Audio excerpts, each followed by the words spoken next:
Vous savez, nous, on connaît aussi des commerçants, des artisans qui se tuent à la tâche et il n'y a pas de débat sur le sujet. On le sait très bien. On le mesure. Et ils nous disent tous, par exemple, quand ils sont commerçants... C'est notre choix. Attendez. C'est notre choix. Juste que je termine.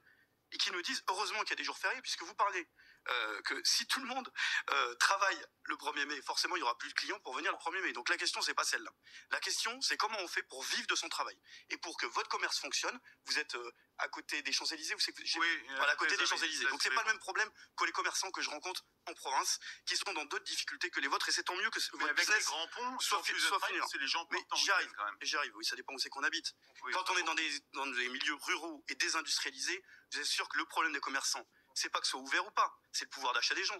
Si les gens ont de l'argent, ils consomment et ils font tourner le commerce. Pour avoir de l'argent, il faut être employé et pour avoir de l'argent, il faut être salarié. Aujourd'hui, donc, pour ça, il faut développer l'activité. Pour développer l'activité, il ne faut pas qu'elle soit accaparée par quelques-uns. Le vrai problème de ce pays, c'est pas les commerçants, j'entends complètement vos problématiques et le travail que vous réalisez, c'est la dérégulation à tout crin qui bénéficie à qui?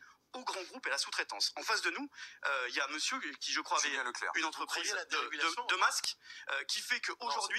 Il est en direct avec nous, il est en duplex Nicolas Pougot. Que font les pouvoirs publics aujourd'hui pour que, par exemple, parce que nous souhaitons de l'emploi, nous souhaitons de la productivité dans le pays, nous souhaitons de l'embauche, nous souhaitons que cette France vive et que les pays vivent correctement. Et du coup, on dit quoi? On dit une chose très très simple, si on augmente les salaires, on consomme plus parce que sur les bas salaires, les gens dépensent leur argent pour vivre et ça relance l'économie. Augmenter les salaires, ça relance l'économie. Et d'abord pour les salaires, il faut faire du commerçants, il faut avoir de l'activité. Exactement, mais en ayant donc pour ça, il faut libérer l'activité. Alors, elle est très libérée, et surtout, juste une chose, autour du 1er mai. Moi, je veux bien qu'on s'amuse sur le 1er mai. Vous savez, si le 1er mai est chômé, s'il y a des congés payés, s'il y a une sécurité sociale, c'est qu'on s'est battu pour ça.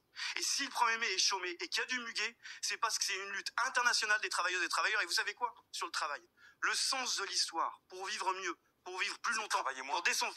C'est travailler moins pour travailler mieux, pour travailler tout et tous. Mais en gagnant autant. Alors de mémoire, en gagnant autant. En gagnant autant, c'est compliqué de travailler moins en gagnant autant. Ça fera une pastille sur les réseaux sociaux, mais de mémoire, je sais plus si le maréchal Pétain n'était pas un petit peu impliqué dans... Ça, c'est la fête du travail. Nous, on parle de la fête des travailleurs. Alors, c'est important. Et on vous remercie. C'est quoi la différence entre la fête du travail? Alors, c'est très important. La fête du travail, c'était travail, famille, patrie. C'est l'extrême droite, ceux qui interdisaient les syndicats, ceux qui remettaient les femmes au foyer, ceux qui interdisaient le droit de grève. Et juste, mais c'est très important. Et c'est intéressant que sur BFM TV, on puisse parler de ça. On vous en remercie vraiment, parce que justement, la fête internationale des travailleuses et travailleurs, c'est le 1er mai, c'est à Chicago, et c'est les travailleurs qui faisaient grève à la fin du 19e siècle pour travailler moins et la journée de 8 heures. Et vous savez quoi, le 1er mai qui vous permet, et il y a eu des morts, justement, pour ces grèves, et en France, il y a eu des morts pour cette journée chômée, et cette journée est très importante, parce que le 1er mai, partout sur la planète, les travailleuses et travailleurs, même les artisans commerçants, qui n'ont pas de salariés,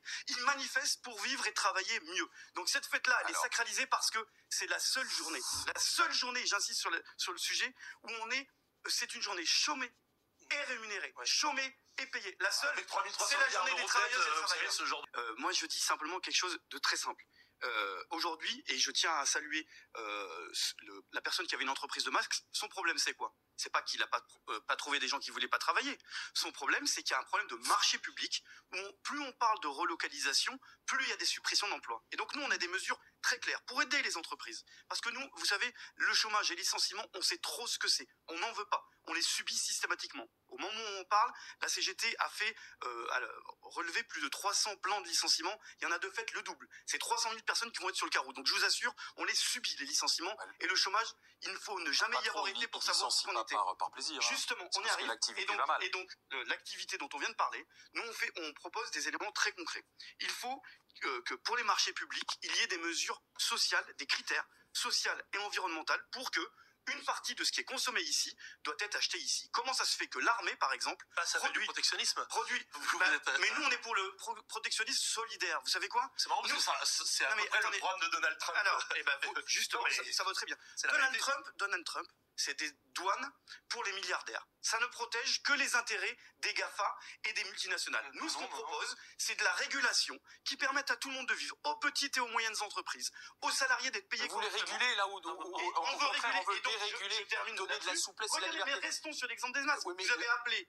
La régulation, c'est de la contrainte. La régulation, mais c'est pas la loi de la jungle, la régulation. On est dans une démocratie. Une démocratie, tout n'est pas permis. Une démocratie, il y a des règles, il y a des pouvoirs. et il y a des contre-pouvoirs. Et qu'est-ce qui se passe? En l'occurrence. Et donc, je vais terminer juste pour un exemple très concret. C'est très long, mais vous savez, c'est très bon. Juste une chose. En ce moment, par exemple, il y a des entreprises stratégiques. On a parlé des masques. Il y a les pouvoirs publics. Comment ça se fait que les masques dans les hôpitaux ne sont pas achetés en France, produits parce que en ça France. coûte cher de les acheter ça coûte en pas France beaucoup par plus rapport cher, à l'étranger. pas beaucoup plus Mais cher. le Et producteur c'est de vrai, masques vous l'a dit il y a un instant. C'est pour ça que nous, on dit, il faut que dans les marchés publics, des hôpitaux, de l'État, des collectivités territoriales, il y ait obligatoirement une partie de ce qui est acheté ici, qui soit produit ici. Et ça relocalise en l'occurrence, de la production.